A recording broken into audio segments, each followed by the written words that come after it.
દોસ્તો, આજે તારીખ 31 ડિસેમ્બર 2024 દિવસ હવે પૂર્ણતાના આરે છે. આજની થતી આ સમી સાંજ વર્ષની આખરી સાંજ બની રહેશે. આજનો સૂર્યાસ્ત વર્ષનો આખરી સૂર્યાસ્ત બની રહેશે. મિત્રો, સમગ્ર વર્ષ દરમિયાન લાખો લોકોના જીવનમાં મહત્વપૂર્ણ ઘટનાઓ ઘટી હશે. અનેક લોકો એવા હશે કે જેમણે આ વર્ષ દરમિયાન કશુંક મેળવ્યું છે, અને અનેક લોકો એવા પણ હશે કે જેમણે આ વર્ષ દરમિયાન કશુંક ગુમાવ્યું છે. જે મેળવ્યું છે તે પણ આવનારા વર્ષમાં ભૂલાય તેમ નથી, અને જે ગુમાવ્યું છે તે આવનારા એકેય વર્ષ કદાચ તેમનો ખાલીપો દૂર કરી શકે તેમ નથી.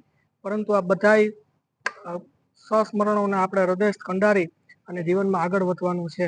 ત્યારે એક નવા જ ઉત્સાહ સાથે આપણે સૌ આવનાર વર્ષને વધાવીએ અને તેમજ સંકલ્પબદ્ધ બનીએ કે આવનાર વર્ષ 2025 એ આપણા માટે સુખદાયી અને શાંતિદાયી નીવડે. 2025માં આપણે એવું કંઈક કરીએ, અથવા તો એવું કંઈક કરવાની ભાવના પ્રગટ કરીએ કે જેથી કરીને વર્ષ 2025 એ આપણા જીવનનું યાદગાર વર્ષ બની રહે. આવનાર વર્ષ 2025 આપના તથા આપના પરિવાર માટે સુખ, શાંતિ, સમૃદ્ધિ તેમજ સ્વાસ્થ્યદાયી નીવડે તેવી પ્રાર્થના, અને આવનાર વર્ષ 2025માં આપના સપનાઓ પૂર્ણ કરે બધા તેવી મહાદેવજીના ચરણોમાં પ્રાર્થના.